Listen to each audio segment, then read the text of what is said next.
Hello, everyone, and I am here for a 2025 ranking of Charlotte Mary Yonge's novels. Now, I did this last year, but I've since read a number more, and some that are very highly ranked.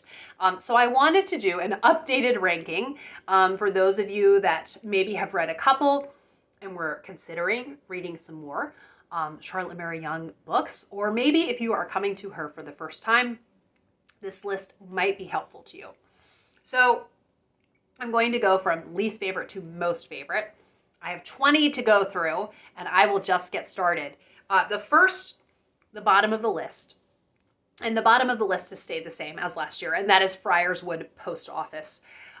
This doesn't really have many of the strengths that I like about her writing. It has kind of the moral message that she wants to give, but the story is very bare bones. And this is one instance in which I don't actually like how she deals with disability / chronic illness. It feels kind of harsh, which I was very surprised that, it came across that way, because she really stands out to me compared to other Victorian authors in this regard.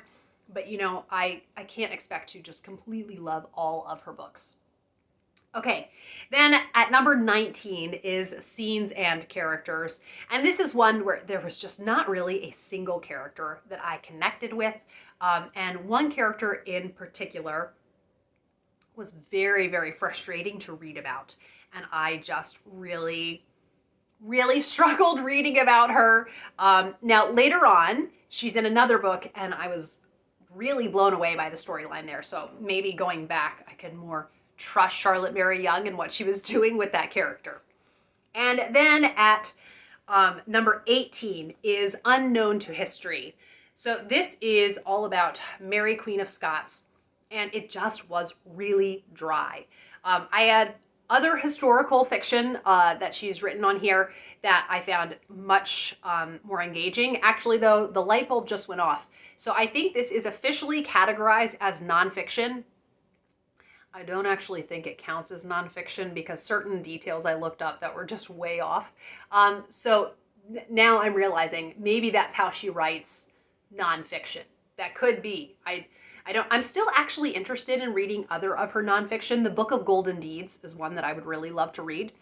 It's just story after story of people doing sacrificial acts, and it just sounds really amazing.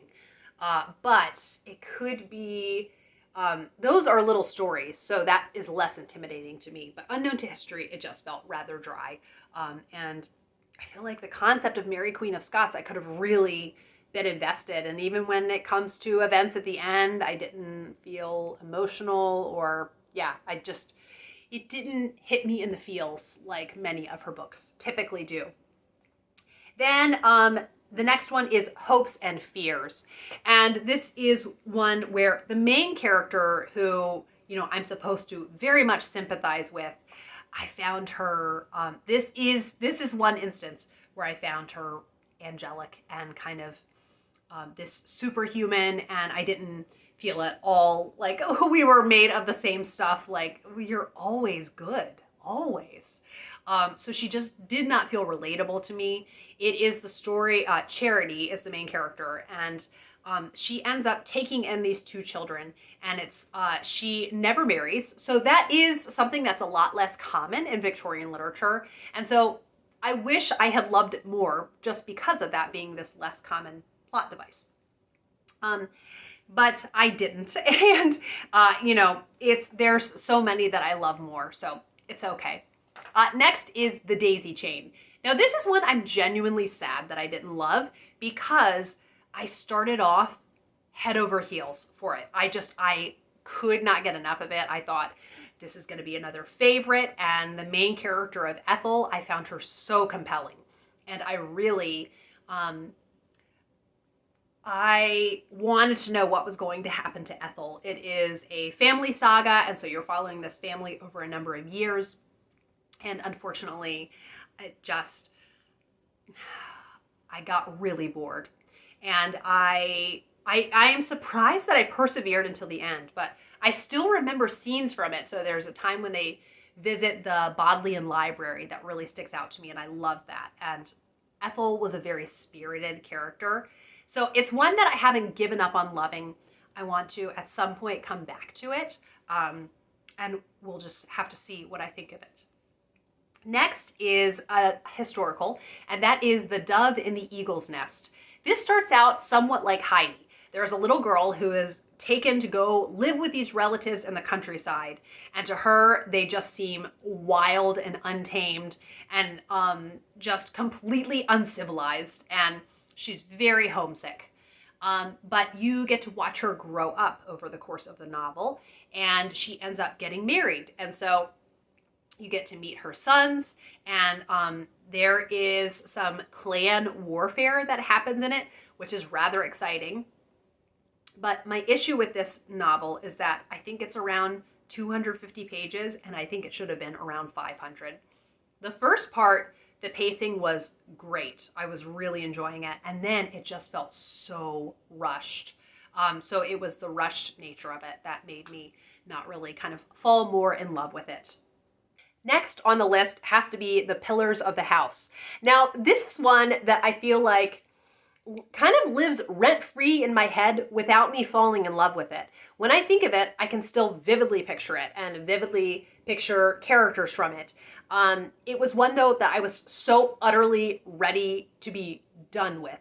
But my friend Daryl, who is a big Charlotte Mary Yonge fan, he has convinced me that I need to at some point try it again. So who knows, maybe it will end up like Middlemarch.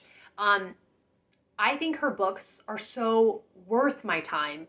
So, you know, The Daisy Chain and The Pillars of the House are ones that I feel like they're worth me coming back to. And so I kind of love her for that even when it wasn't the most pleasant reading experience altogether, that I'm like, you know what? I think I should come back and try that one again at a certain point. And the next one is The Little Duke. This is one that I definitely enjoyed. It's about Richard of Normandy and his life as a child, and it's just a really charming children's book, and one that I definitely recommend. And then Two Sides of the Shield. This is the one that is the sequel to Scenes and Characters. And so it was really rewarding to finally get to see that character growth that I have been hoping for. And yeah, just getting to see it and having more connection with the characters in this one overall. It's another family story.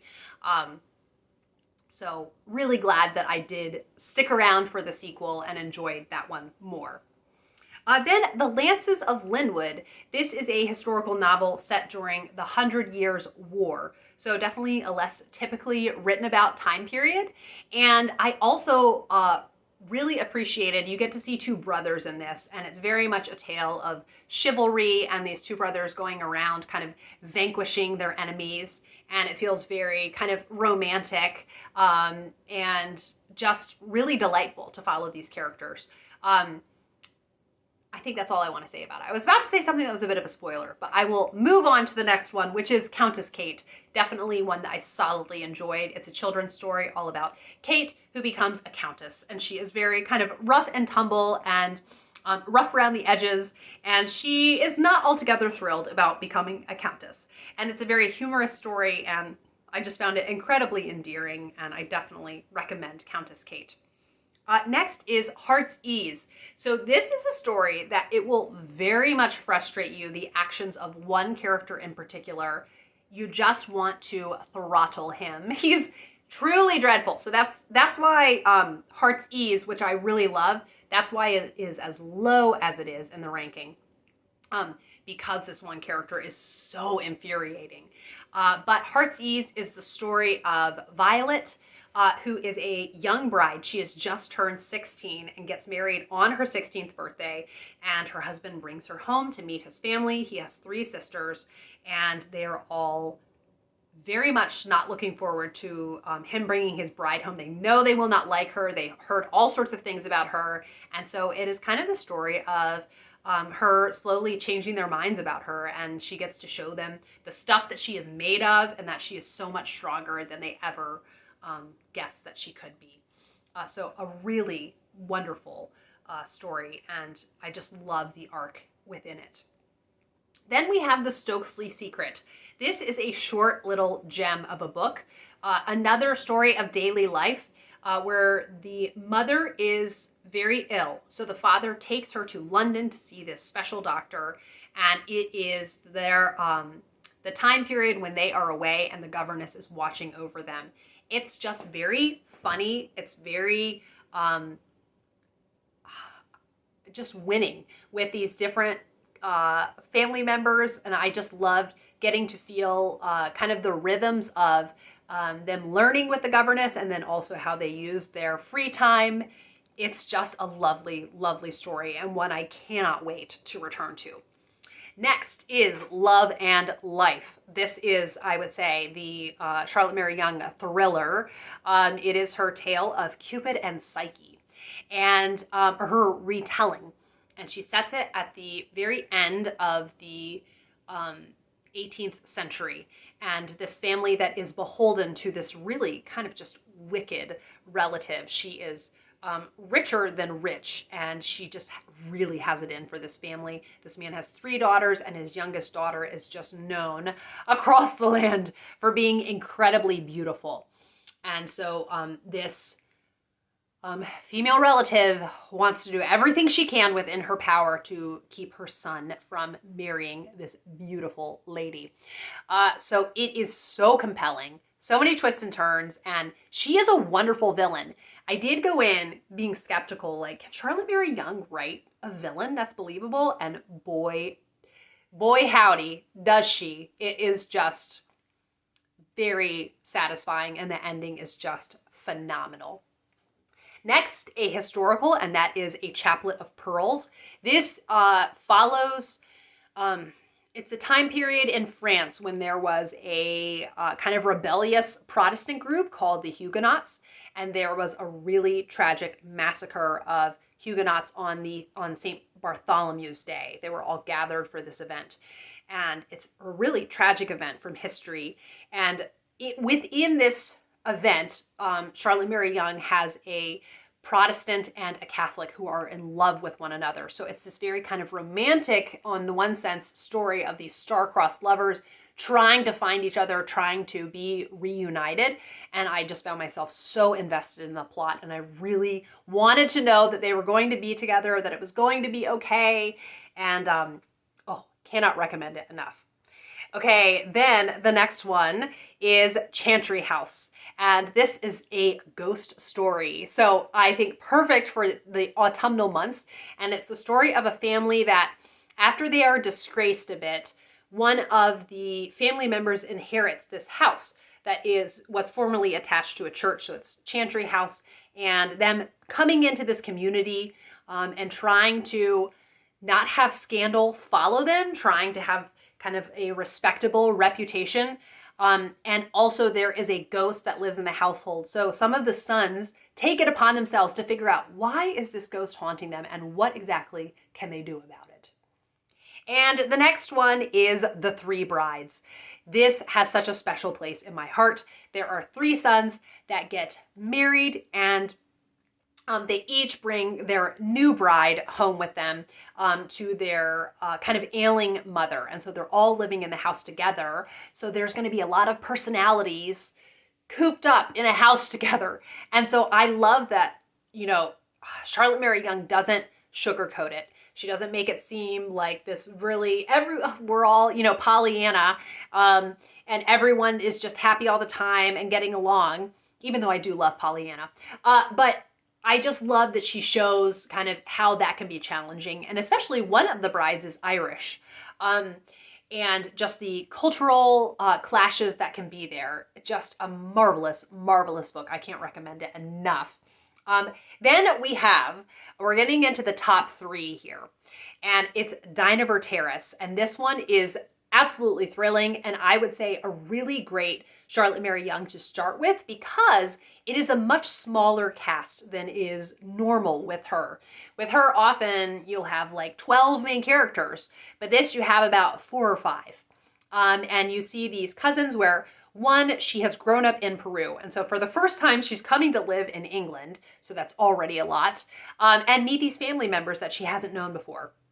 And you're getting to see kind of the ripple effects of family history, a hard family history. There are certain family members that are kind of shunning other family members, and there's travel to Peru. The French Revolution is part of it. It's absolutely thrilling. I cannot recommend Dynevor Terrace enough. Okay, now we get to, I genuinely can't decide whether these are tied.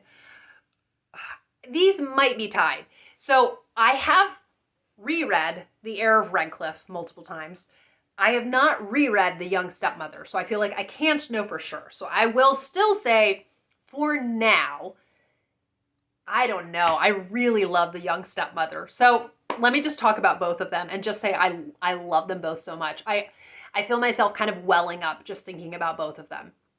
So The Young Stepmother features Albinia as the main character, and she becomes a wife and a stepmother. And what I love is how sincerely Albinia wants to do right by her family. As the story progresses and Albinia is getting to know these stepchildren and really trying to take as good care as she can of them, she also has her own biological children. And so they become a blended family, and there's some really cool dynamics that come into play because of that, but also challenging things. So it's a whole thing. And what I love is it just feels really authentic to family life. I just loved her as a character. I could not wait to find out what was going to happen next. She definitely makes some big mistakes, but I love that she owned up to her mistakes. And she's so deeply cared about her husband, her children, her stepchildren. She cares really deeply about the people that she loves. And it's just such a rewarding read. And the plot flowed seamlessly for me. Like, there's not a scene I would take out. There's not a part that felt stagnant. It was perfect with its plotting. It was absolutely perfect. And it ends on a quieter note. I know one friend read it and she felt it was a little bit too quiet at the end. Personally, I kind of like that. It feels, I've heard a friend say it felt like an exhale at the end of it. So I like that, but I understand where they were coming from. So you can kind of know that going in. And then I don't know, because I do really love The Young Stepmother, but The Heir of Redclyffe, this book is coming, I feel like, to maybe be in my top 10 books just ever, out of any category. And there is a kind of dark, tainted history with this one branch of the family. And it's this, you're following Guy Morville, who is this young man who wants to kind of fix this tarnished family legacy. And he wants to do everything that he can to have a good relationship with the family that he was cut off from before. He grows up very isolated, and then he has the opportunity to get to know this family. And then also within that is another family member from another branch, Philip, and kind of the clash that he can have with Guy. And they all get to know the Edmonston family and just come to love them. And these characters feel so very real to me. And Charles is the brother, the son in the Edmonston family. And he is not able to walk. And I just, so much praise for Charlotte Mary Yonge and how she deals with that, how she shows the real frustrations that can be there. And that the real frustrations that can be there. And, but also how you really feel like you get to know him and that it's a part of him, but it's not all of him. Well, that is my ranking of Charlotte Mary Yonge's books. It is a delight to talk about her novels, and I really hope some of you would consider trying her. And if you had read a few and enjoyed them, maybe this could help guide you towards another one. So please let me know if there was one in particular that I spoke about that sounds like you definitely want to investigate. I would love to chat with you in the comments. Thank you as always for watching, and I'll be back with another video soon. Bye!